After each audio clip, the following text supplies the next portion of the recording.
Vamos a mirar el capítulo 50, la parte final. Y bueno, para introducirnos un poco, vamos a recordar lo que fue el último mensaje. Hace 8 días nuestro hermano Juan Pablo nos estuvo compartiendo lo que fue la muerte y sepultura de Jacob.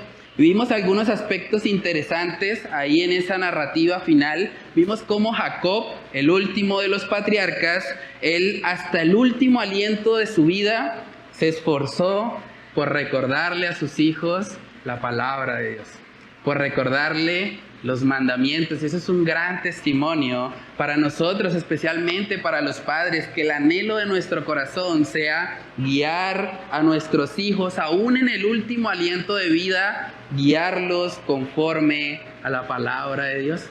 Vimos que después de la muerte de Jacob, José honró a su padre, cumpliendo con la promesa que le había hecho de que él iba a ser sepultado en Canaán y no en Egipto. Y eso requirió un esfuerzo bastante grande de parte de José, pero él lo hizo porque él sabía que de esa manera estaba honrando la última voluntad de su padre.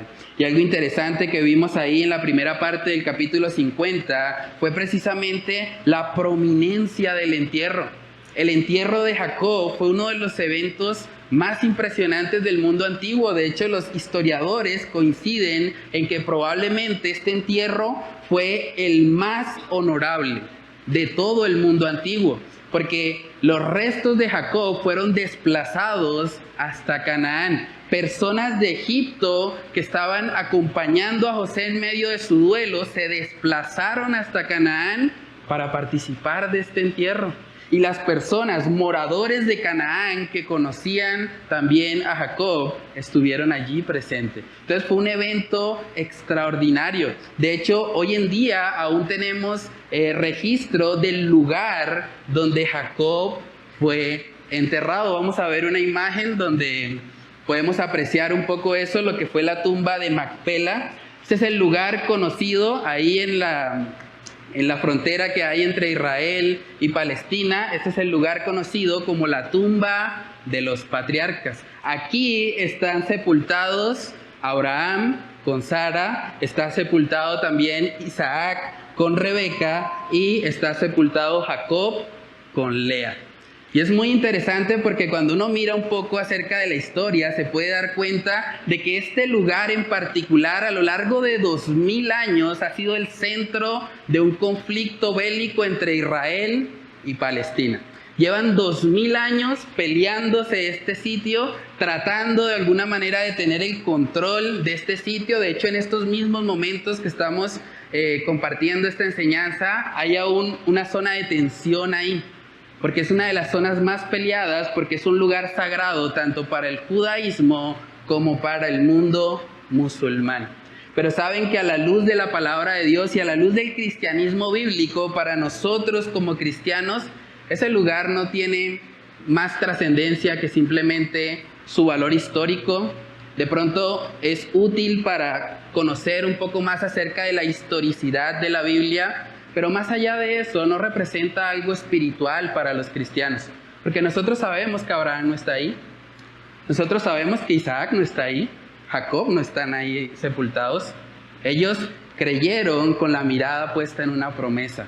Y ellos están experimentando de la presencia eterna de Dios. Entonces es interesante notar cómo este lugar de prominencia fue el lugar donde Jacob, el último de los patriarcas, fue sepultado. Y en ese contexto llegamos a lo que es la parte final de este libro de Génesis. Vamos a estar leyendo ahí los primeros 4 versículos, Génesis capítulo 50, desde el versículo 15 hasta el 18. Dice ahí la palabra de Dios: viendo los hermanos de José que su padre era muerto, dijeron: quizá nos aborrecerá José y nos dará el pago de todo el mal que le hicimos. Y enviaron a decir a José: tu padre mandó antes de su muerte, diciendo: así diréis a José, te ruego que perdones ahora la maldad de tus hermanos y su pecado, porque mal te trataron. Por tanto, ahora te rogamos que perdones la maldad de los siervos del Dios de tu padre. y José lloró mientras hablaban. Vinieron también sus hermanos y se postraron delante de él y dijeron: henos aquí por siervos tuyos. Vamos a orar para pedir la dirección del Señor. Padre, te damos muchas gracias, Señor, por permitirnos llegar hoy a la parte final de este libro de Génesis. Hemos estado casi 2 años estudiando verso a verso cada una de las verdades que tú has establecido en este libro, Señor, y te damos muchas gracias por eso. Gracias porque tú nos permites aprender día a día más de tu palabra, Señor. Ayúdanos a que este último mensaje realmente pueda impactar nuestras vidas, Señor, y pueda llevarnos a tomar las decisiones que tenemos que tomar en nuestras propias vidas para ponernos a cuentas contigo, para vivir no conforme a los rudimentos de este mundo, no conforme a lo que esta sociedad quiere que nosotros vivamos, sino conforme a tu preciosa, agradable y perfecta voluntad, Señor. Oramos para que tú uses, Señor, esta exposición de tu palabra para retarnos en esta mañana, para redarguirnos y para llevarnos a ver, Señor, lo mucho que necesitamos de cada parte de la Escritura en nuestras vidas, Dios. Padre, oramos que tú nos ayudes a poner por obra lo que aprendamos. Te lo pedimos, Señor, en el nombre de Cristo Jesús. Amén y amén. Bueno, hermanos, entonces, como leímos ahí en Génesis capítulo 50, la primera reacción de los hermanos de José fue pensar: ahora que ya Jacob lo enterramos, ahora sí nuestro hermano se va a desquitar. Porque antes, quizás por temor a su padre Jacob, quizás porque ya era una persona avanzada en edad, para no tener que ver esa escena dolorosa de los hijos peleando entre sí, pues tal vez por eso los hermanos pues pensaban que no iba a haber consecuencias. Pero ahora, cuando ven que ya Jacob partió de este mundo, lo primero que vino a sus mentes fue precisamente: quizá ahora sí se va a desquitar José. Quizá ahora sí vamos a pagar la que hicimos. Y eso nos habla, hermanos, de cómo la conciencia humana de alguna manera hace su obra en nuestros corazones. La conciencia es ese instrumento que Dios nos ha dado para darnos cuenta que hicimos algo mal y que eso que hicimos merece un castigo, merece justicia, y ellos lo sabían. Por eso inmediatamente surgió el temor en ellos. Ahora, lo interesante de esto es que ellos llevaban alrededor de 17 años juntos, porque Jacob llegó a Egipto cuando tenía 130 años y luego murió a los 147, es decir, hubo un periodo de 17 años en el que José con sus hermanos sí habían convivido juntos en Egipto. Y ahí es donde viene la pregunta: ¿qué pasó? ¿Por qué no habían hablado de este tema antes? ¿Por qué no se habían puesto a cuentas entre ellos, sabiendo que estaba un tema todavía sin solucionar? Esperaron tristemente los hermanos de José a que muriera Jacob y a verse prácticamente entre la espada y la pared para decidir tener una conversación que era sumamente importante. Por eso el primer punto que vamos a ver en esta mañana es una conversación evitada por más de 17 años.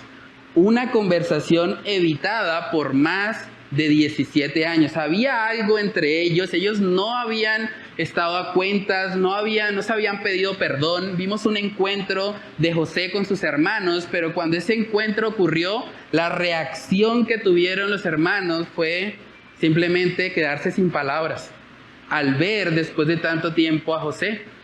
Pero parece que en 17 años que compartieron, nunca se tomaron el tiempo de dialogar sobre lo que pasó. Tal vez hicieron una especie de tregua de no agresión. ¿Sabes qué, José? No hablemos de eso, tú no nos hablas a nosotros de eso y seguimos en paz. Pero saben que la paz que no está fundamentada en la verdad, que no está fundamentada en el perdón, es una falsa paz. Es una paz mentirosa. Y aquí queda en evidencia que no había paz en sus corazones. Ellos sabían que habían hecho mal. Ellos sabían que merecían un castigo. Dice ahí Génesis 50 en el verso 15: viendo los hermanos de José que su padre era muerto, dijeron: quizá nos aborrecerá José y nos dará el pago de todo el mal que le hicimos. Ellos sabían que la relación con su hermano José no estaba en paz. Ellos sabían que no habían pedido perdón. En el capítulo 45, cuando José se da a conocer a sus hermanos, ellos no pronunciaron palabra alguna. Vamos a verlo, Génesis capítulo 45, en el versículo 3, dice: y dijo José a sus hermanos: yo soy José, ¿vive aún mi padre? José les está preguntando y miren su respuesta. Y sus hermanos no pudieron responderle, porque estaban turbados delante de él. Y uno puede entender que en un principio debió haber sido un choque emocional tremendo ver a José después de tantos años, después de pensar incluso que estaba muerto. Y tal vez en ese momento pudieron haberse quedado sin palabras. Pero pasar 17 años sin hablar del tema, 17 años sin pedirle perdón a su hermano por lo que le hicieron, eso ya se convierte en un pecado de omisión. Porque Dios nos manda puntualmente a los creyentes a que nosotros debemos ser personas que busquen la paz. Y si sabemos que hay algo que no está bien con alguien, deberíamos ser los primeros en buscar a esa persona y tratar de establecer la paz.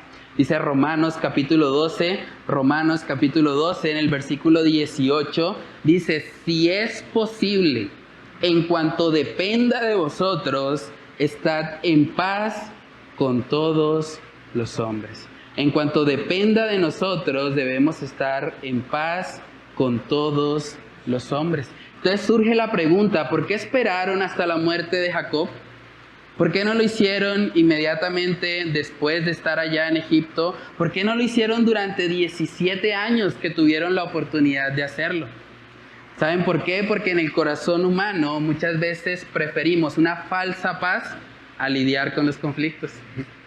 Nos gusta y preferimos a veces establecer una tregua, decir: ¿sabes qué? Tú no me agredes, yo no te agredo, pero en paz y armonía no vamos a estar. Y es algo muy peligroso, hermanos. En cuanto a las relaciones interpersonales, es muy peligroso simplemente hacer un pacto de no agresión con alguien, pero no tener paz y armonía. Porque saben que el llamado de Dios para nuestras relaciones interpersonales es que podamos vivir en paz. A veces por nuestra naturaleza caída tendemos a evitar el conflicto. Y pasa mucho con los hombres, pasa mucho en los hogares, pasa en los matrimonios. Muchos hombres dicen: ¿saben qué? Mi esposa es tan complicada que mejor no le digo nada, que ella piense lo que quiera, yo voy a evitar el conflicto. Y como que todo el tiempo se están escapando de una situación de tensión, pero en últimas, evitar el conflicto no soluciona el conflicto. Evitar el conflicto incluso puede agrandar o aumentar el conflicto. De hecho, eso es lo que está pasando acá. Lo que está pasando acá fue que ellos por 17 años estuvieron evitando un conflicto, una conversación tal vez incómoda, pero ahora que Jacob ya no está, ahora el conflicto podría ser mucho mayor. Ahora ellos podrían experimentar consecuencias mucho más severas. Pero hermanos, tenemos que aprender por la gracia de Dios a poder enfrentar los conflictos bíblicamente. Bíblicamente el Señor nos ha dado las herramientas para que usted pueda estar en paz, en una genuina paz con su prójimo.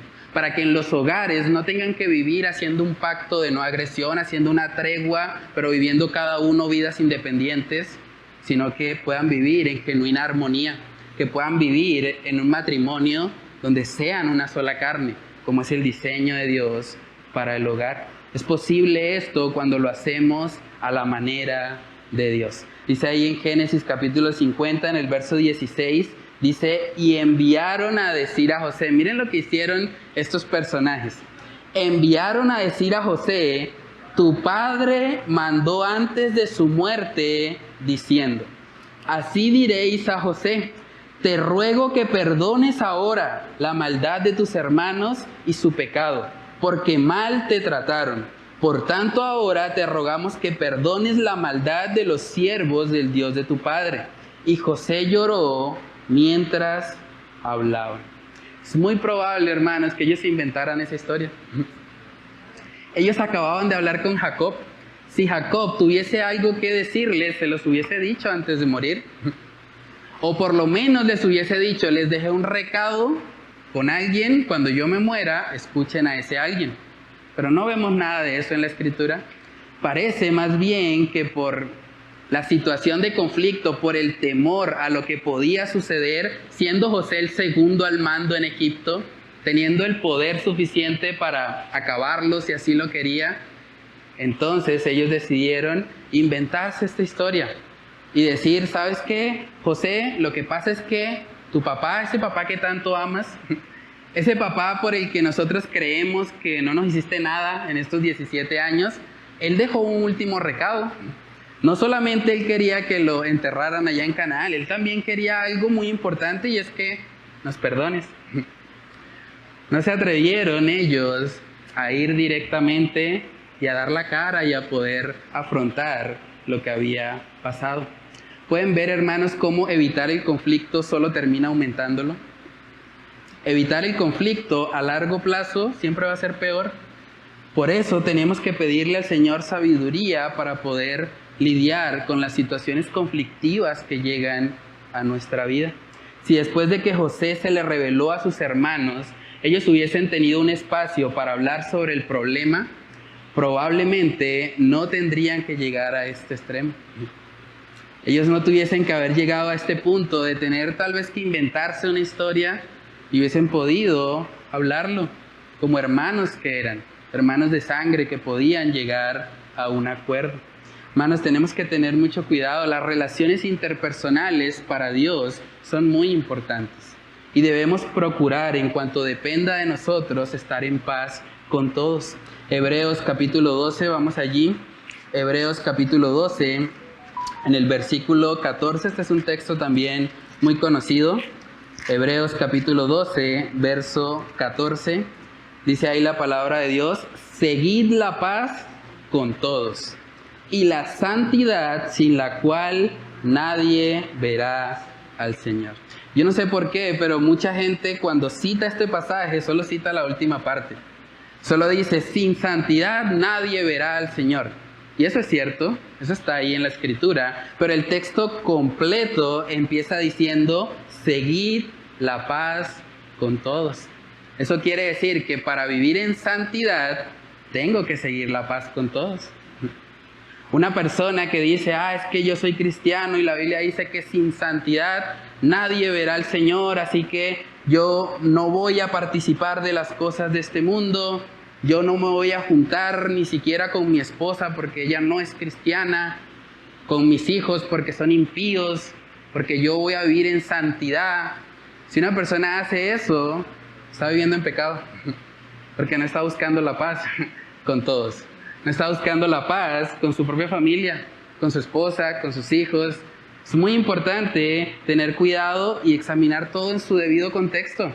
Yo tengo que seguir la paz con todos y la santidad, sin la cual nadie verá al Señor.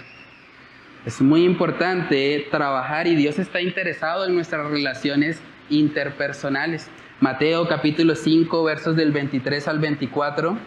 Mateo capítulo 5, versículos del 23 al 24, dice ahí la palabra de Dios. Por tanto, si traes tu ofrenda al altar y allí te acuerdas de que tu hermano tiene algo contra ti, miren lo que dice, deja allí tu ofrenda delante del altar y anda. Reconcíliate primero con tu hermano y entonces ven y presenta tu ofrenda. Saben que ese texto lo han tratado de ajustar a lo que sucede dentro de una iglesia. Pero Mateo capítulo 5, todavía no había iglesia. La iglesia formalmente inicia en Hechos capítulo 2. Entonces, ¿a qué se refiere una ofrenda en el altar? Está hablando del templo judío. Ir a presentar una ofrenda al altar era un acto religioso público. Era decirle al mundo, yo soy cristiano o yo soy judío en ese contexto y quiero ponerme a cuentas con mi Dios. Pero es tan importante las relaciones interpersonales para Dios que Dios dice, ¿sabes qué? Si tú no estás bien con tu hermano, no me vengas a presentar aquí ofrendas. No vengas a dártelas de religioso. No vengas a mostrar que tú eres una persona piadosa. Más bien, ponte a cuentas con tu hermano primero y entonces sí estarás listo para poder presentar la ofrenda en el altar. El contexto de este pasaje no era la iglesia, era el templo judío. Y para Dios es muy importante que nuestras relaciones interpersonales estén en paz, estén bien, por lo menos en cuanto dependa de nosotros. Deberíamos hacer lo humanamente posible por vivir en paz con todos. Es lo que dice Hebreos 12. Seguid la paz con todos y la santidad, sin la cual nadie verá al Señor. Hermanos, saben que uno de los lugares donde es más difícil cumplir con esto es justamente en el hogar. En la iglesia usted puede estar en paz conmigo, nos vemos 2, 3 días a la semana, de pronto un poco más, pero poco tiempo. Pero el que vive con usted, que pasa 24 horas a su lado, que tiene que lidiar con sus problemas de carácter, que tiene que lidiar con sus desánimos, con sus cambios de humor, es difícil estar en paz con esa persona, ¿cierto? Es difícil en el hogar mantener la paz. Y no debemos olvidar que lo que estamos estudiando en Génesis 50 es un contexto familiar. Son hermanos los que están ahí discutiendo, los que han tenido dificultades, los que han tenido problemas. Y a lo largo de todo el libro de Génesis hemos visto los conflictos que se presentan en las familias. Y eran familias de creyentes y habían problemas ahí. Entonces es muy importante. Nosotros tenemos que trabajar arduamente por buscar la paz, principalmente en nuestro hogar, porque es ahí donde Satanás también está tratando de generar guerra, está tratando de generar división, está tratando de separar lo que el Señor ha unido. Primera de Pedro capítulo 3 vemos una advertencia muy grande, sobre todo para los esposos. Primera de Pedro capítulo 3 en el versículo 7 dice ahí: vosotros maridos igualmente vivid con ellas, está hablando de las esposas, sabiamente, dando honor a la mujer como a vaso más frágil y como a coherederas de la gracia de la vida, para que vuestras oraciones no tengan estorbo. Imagínense eso. Pastor, es que yo siento que mis oraciones como que no pasan del techo. Yo siento que mi relación con Dios está mal, está fría. Bueno, ¿qué tal si empiezas por darle honor a la mujer que Dios te dio? ¿Qué tal si empiezas por tratarla como a vaso más frágil, como algo delicado, como algo valioso? Tal vez la razón por la que tu relación con Dios no está bien es porque tu relación con tu esposa está mal. Es porque necesitas aprender a tratarla como Dios dice que la trates. Porque Dios no va a estar contento en que tú estés tratando a una de sus hijas ásperamente. Que tú estés tratando a una de sus hijas con falta de ternura. Que estés tratando a una de sus hijas de forma egoísta. Dios no va a estar contento con eso. Entonces es muy importante, hermanos. Ven cómo las relaciones interpersonales son importantes para Dios, aún las relaciones que tenemos en el hogar. Este miércoles justamente estuvimos en nuestra reunión de miércoles de familia, el último miércoles de cada mes fue este miércoles que pasó. Estuvimos hablando de la resolución de conflictos, porque en los hogares, aún en los hogares cristianos, hay conflictos y tenemos que saber cómo solucionarlos, porque la Biblia nos da el manual perfecto para saber cómo enfrentar las dificultades, las tensiones que se pueden presentar en el hogar. Y una de las formas de no solucionar los conflictos es precisamente evitándolos. Lo que hicieron los hermanos de José por 17 años fue simplemente no hablar del tema, pero ahora se le convirtió en una bola de nieve. Lo mismo pasa en el hogar. Nosotros tenemos que mantener una buena comunicación en casa, tenemos que estar continuamente buscando la paz, no solamente apagando incendios. Hay parejas que solo hablan cuando hay problemas. Cuando hay una situación de tensión, entonces ahí hablan. Pero eso es muy peligroso, porque eso lo que está haciendo es añadir todo el tiempo tensión entre los dos. Pero si día a día, por la gracia de Dios, intentan cultivar una buena comunicación, cultivar la hermandad en Cristo si ambos son creyentes, mantener un buen intercambio comunicativo, eso les va a ayudar. Les va a ayudar para que cuando venga la situación de tensión no estén apagando un incendio, sino más bien estén cooperando juntos para ayudarse el uno al otro. Y es muy importante eso. Necesitamos los principios para la resolución de conflictos para evitar que nos pase lo que le está pasando aquí a los hermanos de José. Si seguimos leyendo ahí en Génesis capítulo 50, Génesis 50 dice: así diréis a José, te ruego que perdones ahora la maldad de tus hermanos y su pecado, porque mal te trataron. Por tanto, ahora te rogamos que perdones la maldad de los siervos de tu padre. Miren la reacción de José. Y José lloró mientras hablaba. Vinieron también sus hermanos y se postraron delante de él y dijeron: henos aquí por siervos tuyos. Y es interesante, ¿no? La Biblia no nos dice puntualmente por qué José estaba llorando. Se ha especulado mucho al respecto. Algunos dicen que él estaba llorando porque estaba triste o decepcionado de ver que sus hermanos tuviesen ese concepto de él. Porque básicamente lo que estaban mostrando sus hermanos acá era que pensaban que José era una persona vengativa. Pensaban que José, pues, se iba a desquitar, porque ahora Jacob no estaba. Y puede ser que eso le haya causado tristeza a José al punto que empezó a llorar. Otros han dicho que más bien él estaba llorando porque en este momento sí los estaba perdonando de verdad. Pero es un poco raro llegar a esa conclusión, porque si miramos desde la primera vez que ellos se encontraron, en el capítulo 45, José lloró. De hecho, era parte del carácter de José. Por lo menos en 10 ocasiones en el libro de Génesis vemos a José llorando. Era un hombre muy sensible. Era un hombre que de alguna manera sus emociones se expresaban a flor de piel. Entonces, yo creo personalmente que la razón tal vez por la que José estaba llorando era porque él ahí estaba viendo, por primera vez estaba viendo la obra de Dios en sus hermanos. Estaba viendo cómo sus hermanos estaban dando frutos de arrepentimiento. Porque si nosotros analizamos lo que ellos dijeron, ellos reconocieron que lo que hicieron fue malo. Si usted lee ahí en Génesis 50, ellos dijeron: quizá nos aborrecerá José y nos dará el pago de todo el mal que le hicimos. Ellos no se están justificando, ellos no están diciendo: lo que pasa es que José, tú tienes que entender que tú cansón sí eras, tenías ese sueñito ahí todo el tiempo y a cada rato nos lo recordabas que nosotros íbamos a estar postrados ante ti, te la ganaste, te la merecías, la vendías, te la merecías, antes te salió barato que no te mataron. No fue la actitud de ellos, ¿cierto? También vemos otra característica, de hecho, de un arrepentimiento genuino, y es que ellos pidieron perdón por su pecado. Y no solamente pidieron perdón, estaban dispuestos a retribuir su falta.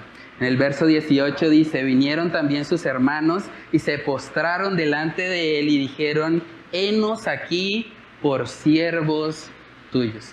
Saben que en ese contexto, cuando alguien se ofrecía como siervo, era porque tenía una deuda que no podía pagar. Cuando alguien tenía una deuda que sabía que no la podía pagar, él se ofrecía a sí mismo y decía: bueno, como no tengo cómo pagarte, simplemente me ofrezco como tu esclavo, como tu siervo.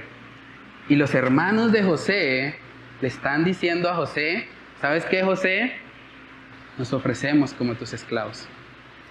Hermanos, las características de un verdadero arrepentimiento están acá. Hay un reconocimiento del pecado, hay una petición de perdón, es muy importante pedir perdón, y hay una restitución por la falta. Hay una restitución por lo que se hizo mal. Y es muy importante eso. Cuando hablamos del verdadero arrepentimiento, el verdadero arrepentimiento no es una justificación, no es una excusa. El verdadero arrepentimiento no minimiza lo que hizo. No está tratando de decir: es que fue tu culpa, es que tú me llevaste a hacerlo, es que fue por las circunstancias, es que fue todo como se dio. No, el verdadero arrepentimiento es cuando usted dice: yo hice mal, yo pequé, yo soy culpable de esa iniquidad. y yo pido perdón. Pido perdón porque eso que hice es horrible y te hice daño a ti o le hice daño a las personas que afecté con mi pecado y sobre todo le hice daño a Dios. Lo he ofendido a mi Creador. Esa es la evidencia de un verdadero arrepentimiento. Y también la restitución. Restitución, yo creo que es algo de lo que a veces no hablamos mucho, pero que es muy necesario. Hay esposos que sus esposas están completamente heridas, porque algunos se quedan solo en el primer paso. Reconocen que hacen cosas mal. ¿Sabes qué, esposa? Sí, es verdad, yo soy un pecador, hice algo mal, pero nunca le piden perdón. Nunca le dicen, perdóname amor, porque lo que te hice, sé que te ofendió. Sé que fue doloroso. Perdóname, no quiero volverlo a hacer. Y también muy pocos realmente restituyen. Mucha gente simplemente pide perdón gratuitamente. Perdóname porque me equivoqué y bueno, ya, dejémoslo así. Pero una muestra de verdadero arrepentimiento es que estoy dispuesto a retribuir la falta que hice. Que si dañé a mi esposa con mis palabras, no solamente le voy a reconocer que lo hice mal, no solamente le voy a pedir perdón por la herida que dejé en su corazón, sino que le voy a mostrar y a decir, me comprometo delante de ti, delante de Dios, a seguir este plan para que eso no vuelva a ocurrir, para no volverte a dañar, para no volver a caer en aquello que afligió tu corazón. Es muy importante la restitución. La restitución es parte de un verdadero arrepentimiento y los hermanos de José estaban dispuestos a restituir con sus propias vidas. Estaban dispuestos a hacerse siervos, esclavos de José, porque eran conscientes de que lo que habían hecho era tan grave que aún no lo podrían pagar, sino con sus propias vidas.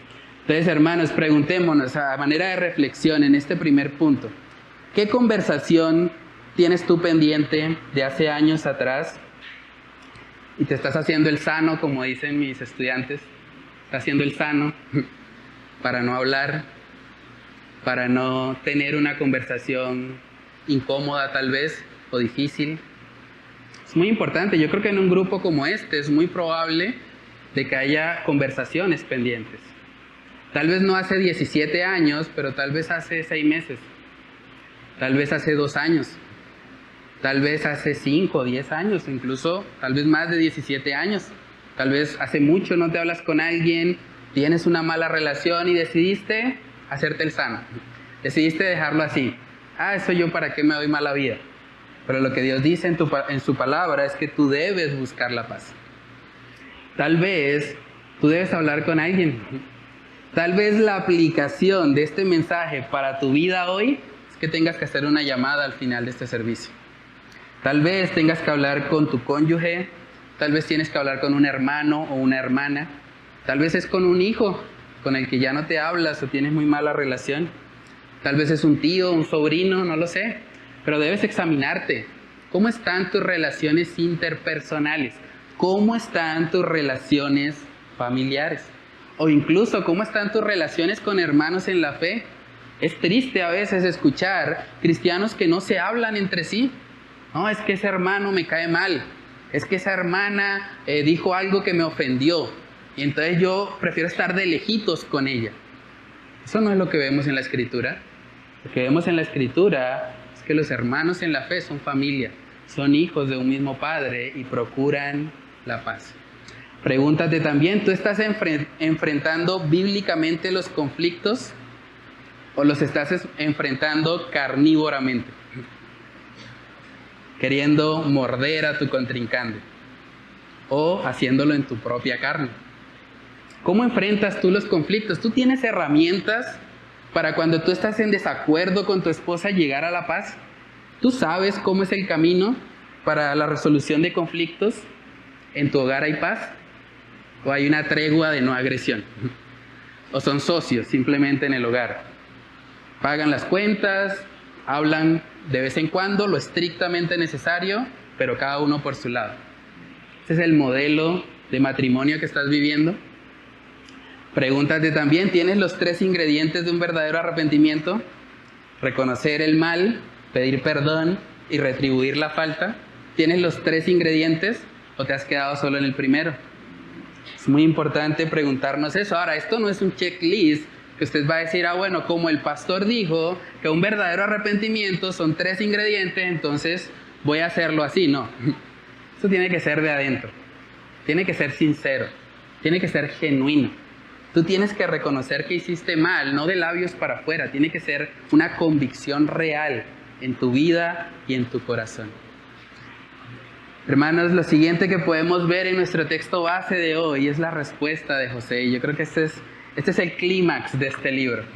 Este es el momento icónico donde José va a demostrar realmente la autenticidad, la integridad y la calidad de su fe.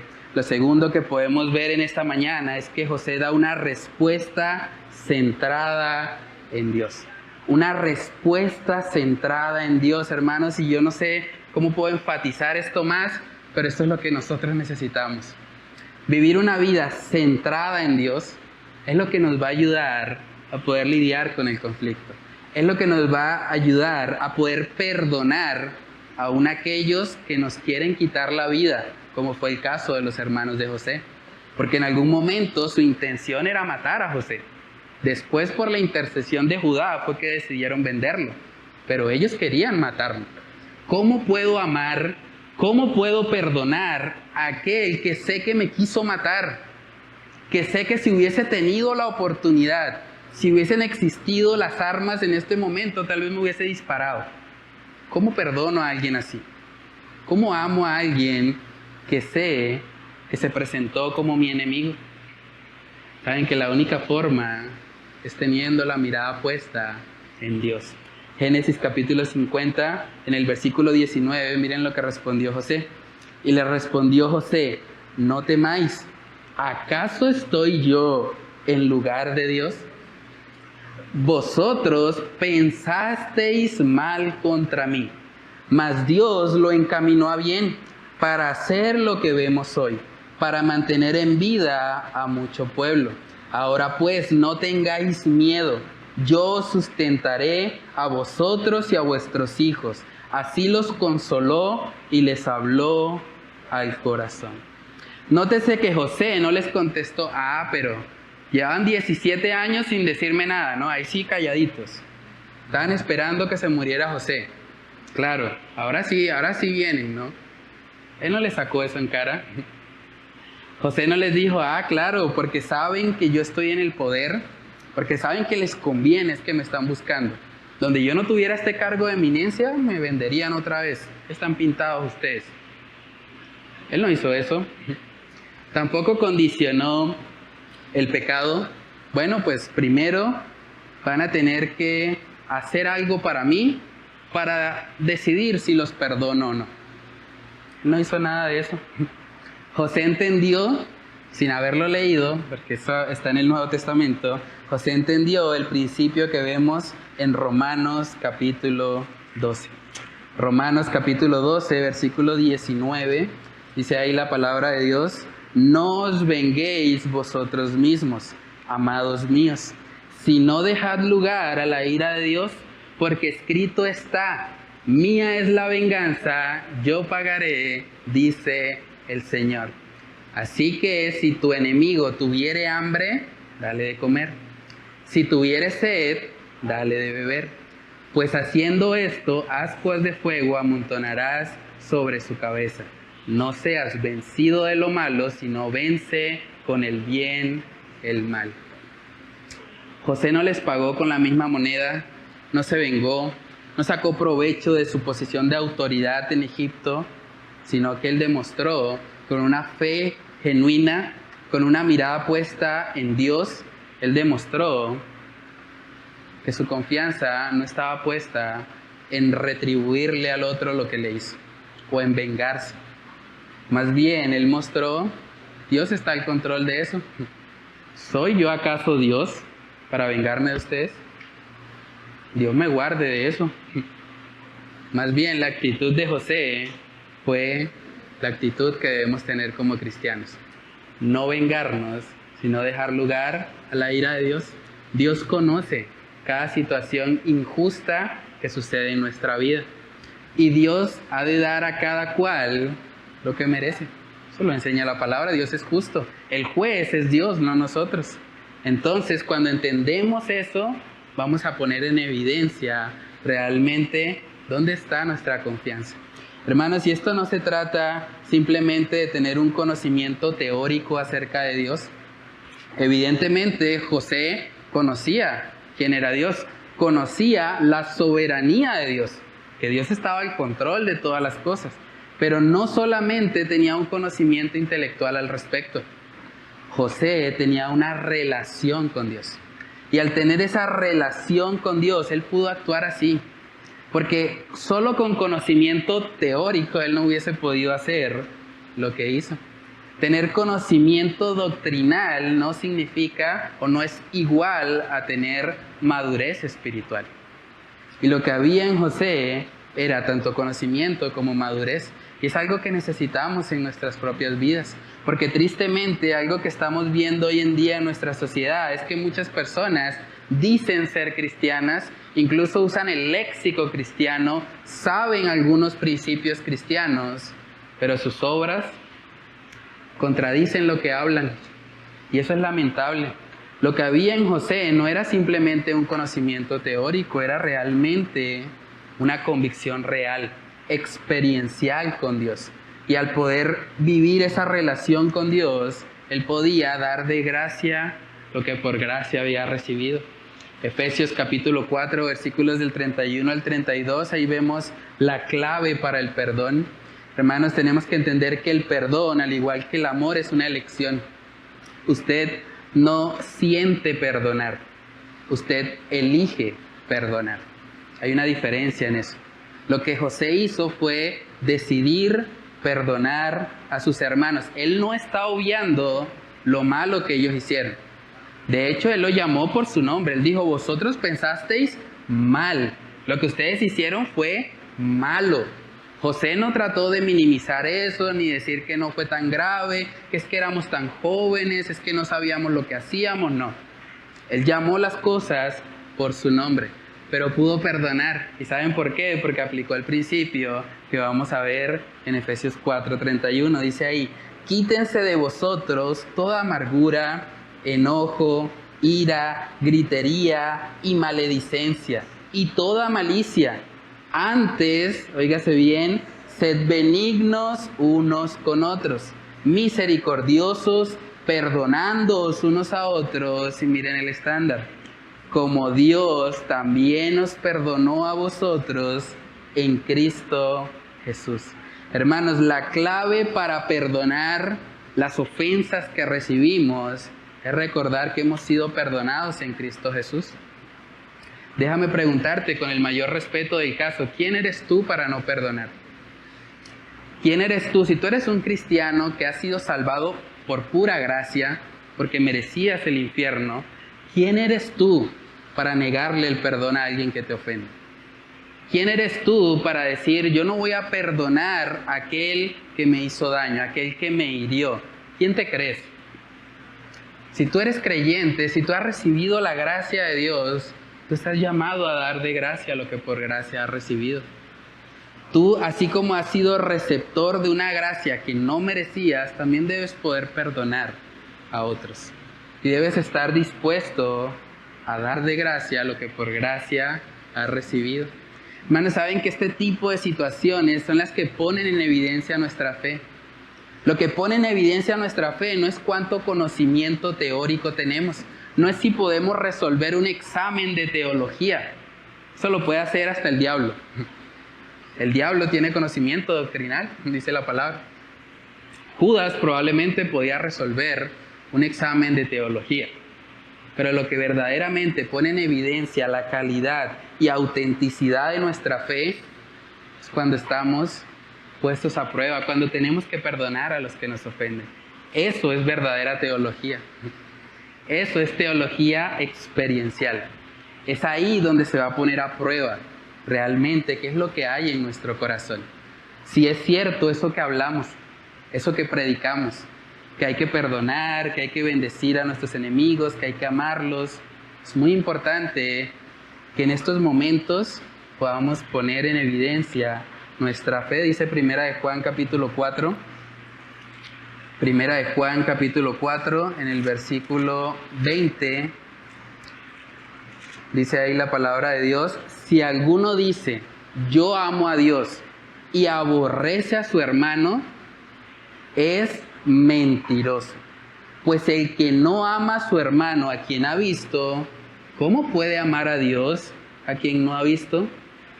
Y nosotros tenemos este mandamiento de Él: el que ama a Dios, ame también a su hermano.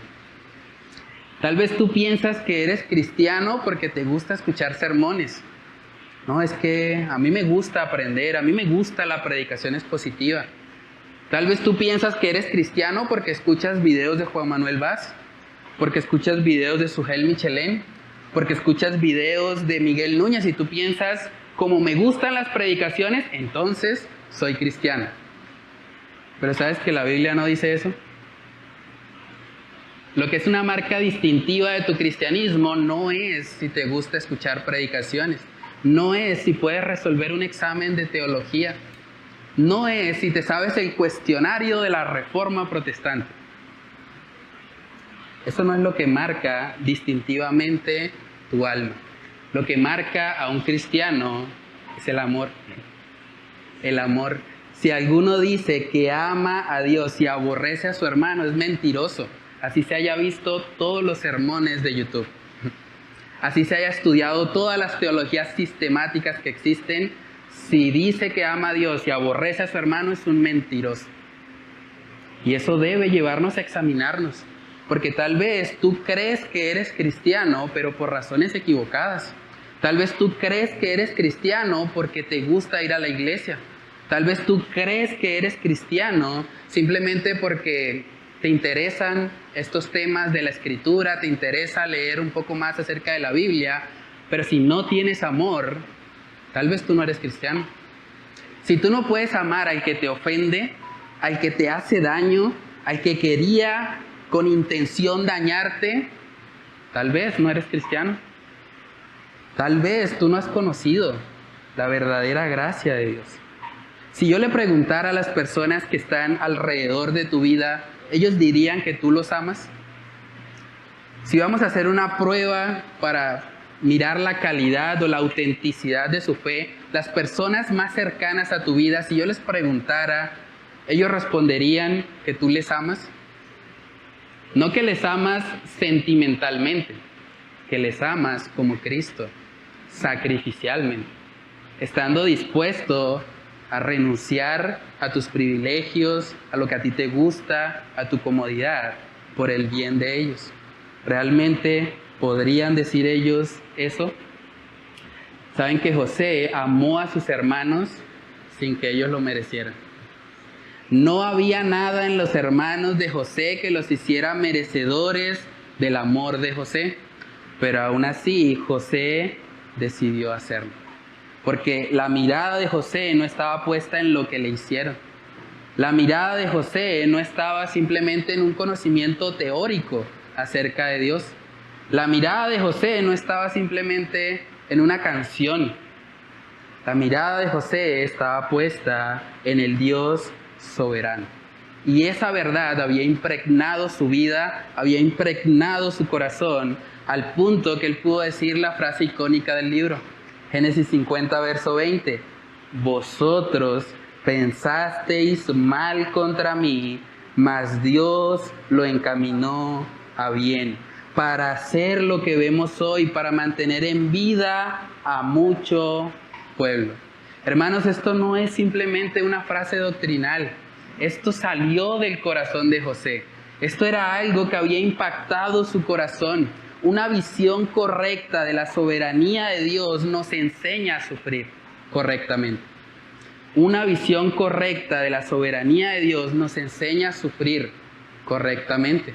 Y usted dirá, ¿cómo así, pastor? ¿No se supone que si soy cristiano no debería sufrir? Bueno, donde le dijeron eso, le mintieron. Esas iglesias que dicen que si usted viene a Cristo se van a acabar sus problemas, son unas iglesias mentirosas. Son hijas de su padre, el diablo. Porque lo que enseña la Escritura y lo que Jesús mismo enseñó es: en el mundo tendréis aflicción. Entonces, ¿cómo lidiamos con la aflicción de este mundo caído? Jesús dice, confiad que yo he vencido al mundo. Lo que José lo sostuvo en medio de esta difícil prueba fue recordar la soberanía de Dios.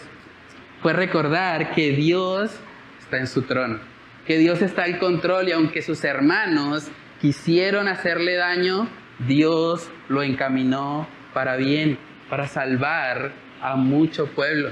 ¿Saben qué significa eso, hermanos? Que cada situación de maldad que sucede en nuestra vida, Dios la puede encaminar para bien. ¿No les da alegría eso? Saber que aún la situación de dolor y de aflicción que llega a su vida, Dios la puede encaminar para bien.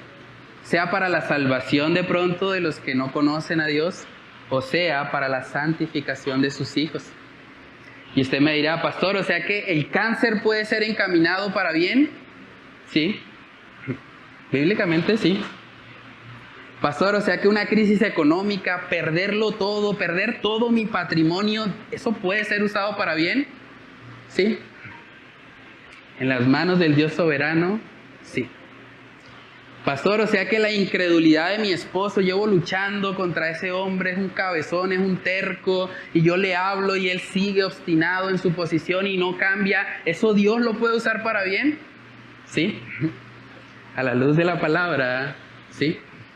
Si tú eres creyente, cada situación de dolor, de aflicción, cada situación de incertidumbre, Dios la puede utilizar para bien. Entonces vale la pena preguntarnos, ¿cuál es el bien? ¿Cuál es el bien al que Dios puede encaminar las situaciones difíciles? Vamos a verlo, Romanos capítulo 8, versos del 28 al 29, dice ahí, y sabemos que a los que aman a Dios, todas las cosas les ayudan a bien. Ahí vemos esa palabra. Esto es, a los que conforme a su propósito son llamados. Verso 29. Porque a los que antes conoció, también los predestinó para que fuesen hechos conforme a la imagen de su Hijo, para que Él sea el primogénito entre muchos hermanos. El bien, según Romanos 8:29, es formar en ti el carácter de Cristo. Fuimos predestinados a ser hechos conforme a la imagen de su Hijo. Entonces, cada situación de dolor que llega a tu vida es como un cincel que Dios está utilizando con un martillo para moldear algo en ti, para enseñarte que necesitas el carácter de Cristo en tu vida. Tal vez la razón por la que vives en un hogar tan conflictivo es porque Dios quiere enseñarte paciencia. Dios quiere enseñarte a crecer en amor sacrificial. Dios quiere enseñarte a que tengas gozo, un gozo que no depende de la circunstancia, un gozo que depende en Dios. Y saben que el mayor ejemplo de convertir el mal en bien o de encaminar el mal para bien es precisamente lo que sucedió en la cruz del Calvario. Yo no creo que haya un acto de maldad más grande que haber matado al Hijo de Dios. Un acto de maldad más grande que haber crucificado a aquel que era inocente. Pero ese acto de maldad que los hombres hicieron con toda su iniquidad, Dios lo encaminó para un bien mayor, para salvar a mucho pueblo, para que todo aquel que en Él cree no se pierda, sino que tenga vida eterna. Dios tiene el poder de encaminar aún las situaciones de dolor, de aflicción, de maldad de los hombres. Dios lo puede encaminar para bien. Primera de Pedro capítulo 3, versos del 17 al 18, dice ahí la palabra, porque mejor es que padezcáis haciendo el bien, si la voluntad de Dios así lo quiere, que haciendo el mal. Porque también Cristo padeció una sola vez por los pecados, el justo por los injustos, para llevarnos a Dios, siendo a la verdad muerto en la carne, pero vivificado en espíritu. Sufrir, hermanos, no solamente nos hace imitadores de Cristo. Sufrir también nos capacita para consolar a los que sufren, para consolar a los que pasan por incertidumbre, por una enfermedad, por dolor, por problemas económicos. ¿Quién mejor para consolar a alguien que sufre que aquel que también ha sufrido. Génesis capítulo 50 en el verso 21 vemos que eso fue lo que José hizo. José terminó consolando a los que habían querido matarlo. Génesis 50 verso 21 dice: ahora pues no tengáis miedo, yo os sustentaré a vosotros y a vuestros hijos. Así, miren lo que hizo, los consoló y les habló al corazón. Los consoló y les habló al corazón. Tras de que estos hermanos lo intentaron matar, lo vendieron a una nación pagana, José los consuela. Josué decide hablarles a su corazón. Y eso también debe retarnos a nosotros. Déjame preguntarte, a manera de aplicación, ¿cómo reaccionas tú cuando eres ofendido? ¿Cómo reaccionas tú a un verdadero examen de teología, donde se ponga a prueba realmente tu fe? ¿Cómo reaccionas tú cuando te hacen daño? Amar a los que nos aman, eso lo hace hasta el mundo incrédulo. Pero amar al que me daña, amar al que me insulta, amar al que me ofende, amar al que busca activamente hacerme el mal, es algo que solo puedo hacer estando en Cristo. ¿Cómo reaccionas tú cuando te dañan, cuando te ofenden? ¿Los castigas con el látigo de la indiferencia? Ese hermano me ofendió, no le vuelvo a hablar. Y si me lo encuentro en la calle, me cruzo el andén. ¿Esa es tu reacción? ¿Lanzas sátiras, indirectas, gritas, te amargas, no le hablas al que te ofende, o chismeas con otros, empiezas a hablar mal de él a sus espaldas para desquitarte de lo que te hizo? ¿Cuál es tu actitud cuando eres ofendido? Debemos preguntarnos eso. Todos aquí hemos sido ofendidos alguna vez. ¿Cómo reaccionamos cuando eso sucede? ¿Estás perdonando como Cristo? ¿Perdonando aún a aquel que no lo merece? ¿Te pareces a José en eso? Pregúntate también, ¿cuál es tu perspectiva acerca del sufrimiento? ¿Tú eres de los que piensa que cada dolor o aflicción que llega a tu vida es una maldición? ¿Es el diablo que te quiere robar tu bendición? ¿Esa es tu perspectiva del sufrimiento? ¿O estás viendo al Dios soberano, aún en medio de tu adversidad, aún en medio de lo que no entiendes?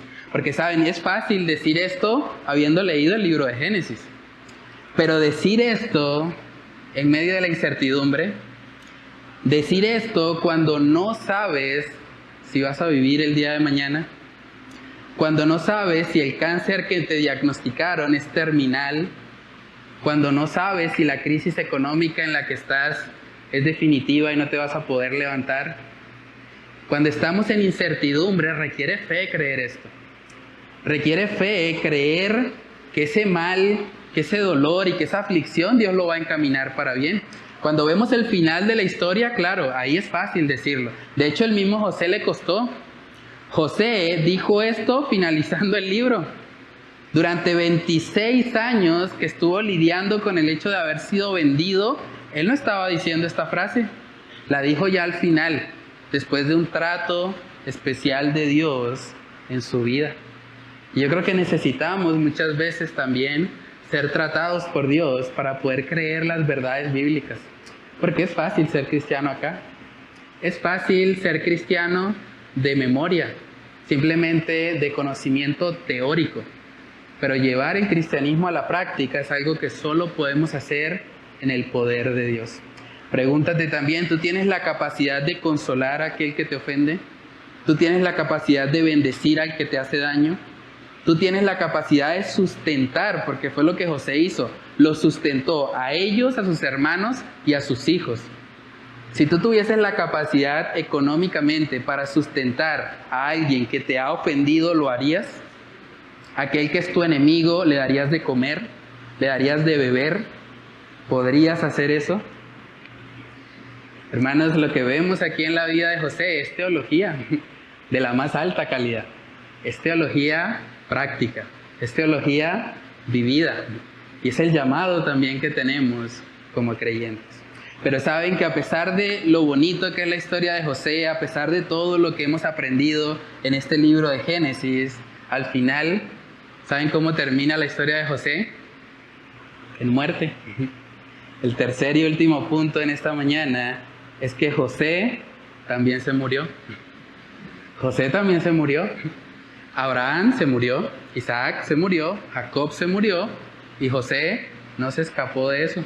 José también se murió. Génesis 50, verso 22 dice: y habitó José en Egipto, él y la casa de su padre. Y vivió José 110 años. Y vio José los hijos de Efraín hasta la tercera generación.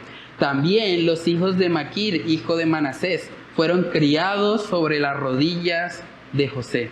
Y José dijo a sus hermanos: yo voy a morir, mas Dios ciertamente os visitará y os hará subir de esta tierra a la tierra que juró a Abraham, a Isaac y a Jacob. E hizo jurar José a los hijos de Israel, diciendo: Dios ciertamente os visitará y haréis llevar de aquí mis huesos. Y murió José a la edad de 110 años y lo embalsamaron y fue puesto en un ataúd en Egipto. José tuvo una vida piadosa, tuvo una vida relativamente larga, vivió 110 años, fue grandemente bendecido, pudo ver hasta la tercera generación de su descendencia. José fue un hombre íntegro, fue un hombre que caminó conforme a los principios que hemos estudiado a lo largo del libro de Génesis, pero saben, al final José se murió. José se murió. Todo lo que hizo en últimas terminó. La muerte llegó a la vida de José. Cada personaje bíblico que hemos estudiado en este libro de Génesis murió. Adán murió, Caín murió, Abel murió, Set murió, Noé murió, Abraham murió, Isaac murió, Jacob murió y ahora José murió. Todos murieron. Ahora, lo interesante de esto es que el libro de Génesis empezó con un paraíso sin muerte. Y lo que cada uno de estos personajes bíblicos nos está enseñando es que la palabra de Dios se cumple. La paga del pecado es muerte. Ese ser humano que vivió en el jardín del Edén, que tuvo el privilegio de estar en comunión permanente con Dios, cuando decidió pecar, le dio entrada a la muerte al mundo. Romanos capítulo 6 en el verso 23 dice: porque la paga del pecado es muerte, mas la dádiva de Dios es vida eterna en Cristo Jesús, Señor nuestro. Lo que nos está mostrando este primer libro de la Biblia es que Dios es justo y Dios cumple con lo que ha establecido. Dios estableció que aquel que comiera de fruto prohibido ciertamente iba a morir, y de ahí en adelante todas las generaciones se dedicaron a pecar y a hacer lo contrario a lo que Dios había establecido.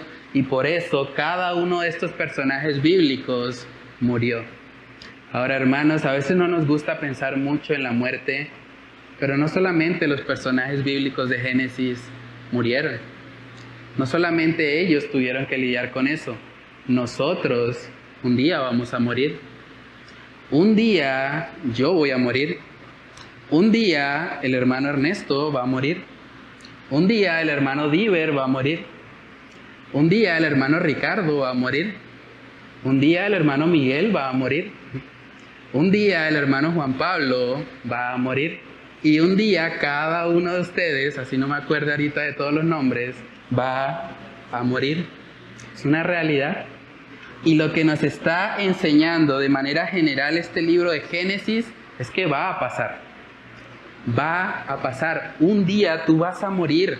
La pregunta es si tú estás preparado para eso. Si tú estás preparado para cuando la muerte llegue. A veces pensamos que la muerte es algo que solamente va a llegar a las personas de avanzada edad. Pero también vemos gente joven muriendo. Gente de menos de 20 años que está en el cementerio.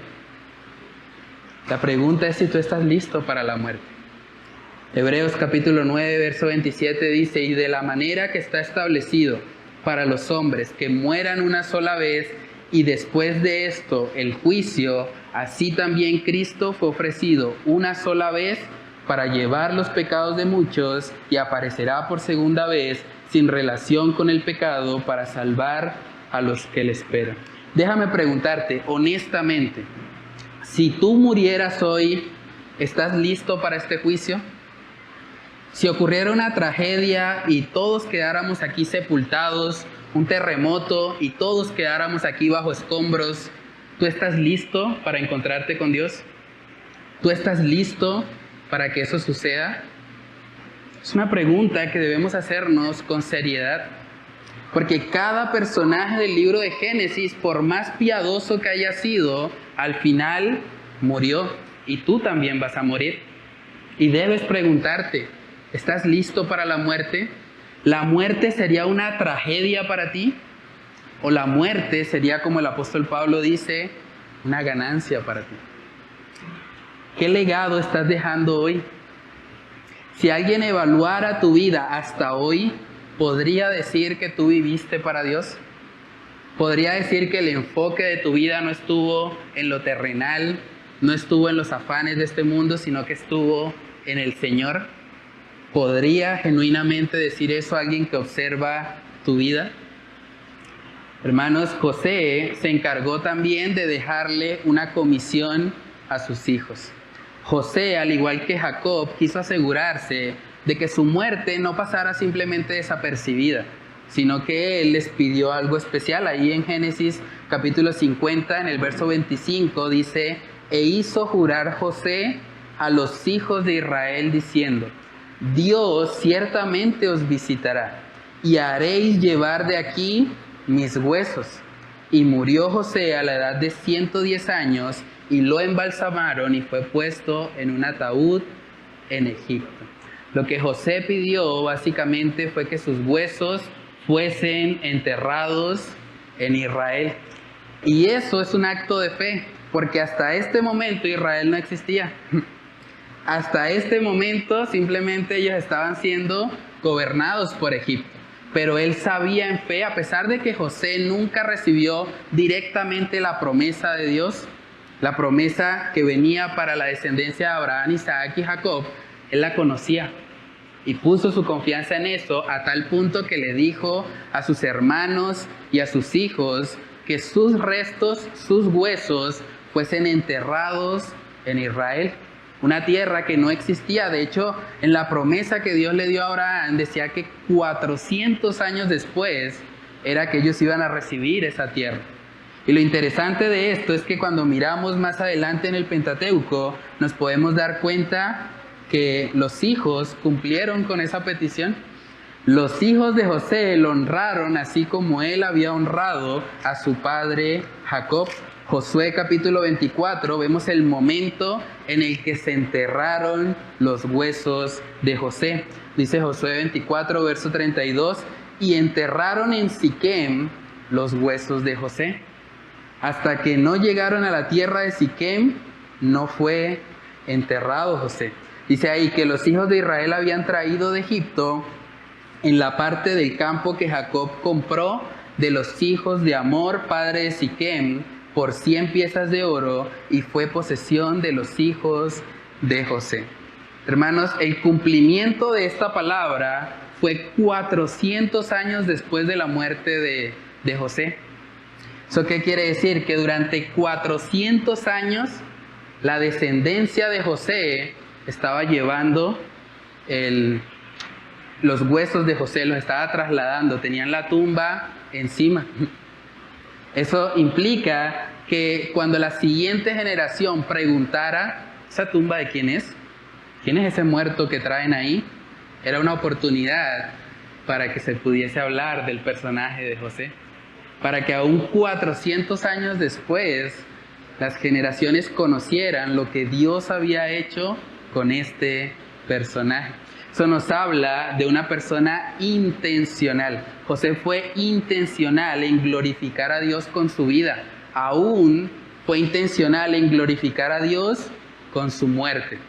Dijo, bueno, me van a embalsamar, pero me van a enterrar cuando la promesa se cumpla, cuando la tierra de Israel sea dada. Y eso debe llevarnos a preguntarnos, ¿qué tipo de vida estás viviendo tú hoy? ¿Qué legado tú estás dejando a las siguientes generaciones? Los que vienen después de ti, ¿qué dirían de ti? Conocer tu historia, conocer tu vida cristiana, ¿ayudaría a alguien a ser retado en vivir para Cristo?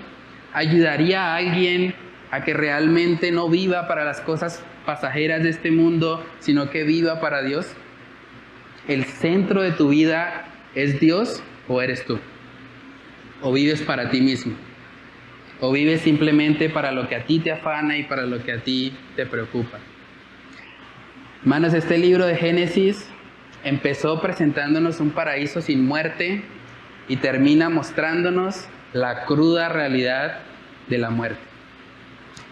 Pero el panorama no es desalentador, porque a pesar de que sí, la muerte es una realidad, también vemos que el libro de Génesis termina mostrándonos el establecimiento o las bases de lo que sería el pueblo de Dios en el Antiguo Testamento, lo que sería el pueblo de Israel.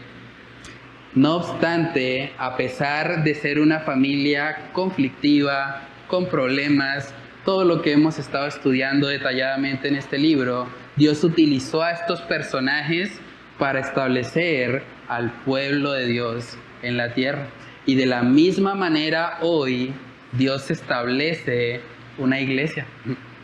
El pueblo de Dios en el Nuevo Testamento ahora es la iglesia. La iglesia, a pesar de ser también una familia conflictiva, una familia donde no siempre hay paz, donde a veces también hay divisiones, donde a veces también hay rencor, donde a veces hay falta de perdón entre sus miembros, la iglesia es el medio que ahora Dios ha establecido para anunciar al mundo las buenas nuevas de salvación. Y necesitamos ser conscientes de eso, para que podamos unirnos a una iglesia a pesar de sus imperfecciones y podamos ser usados por Dios para alcanzar a este mundo con el Evangelio. Lo que a Dios le place precisamente es utilizar a gente imperfecta para lograr sus propósitos perfectos.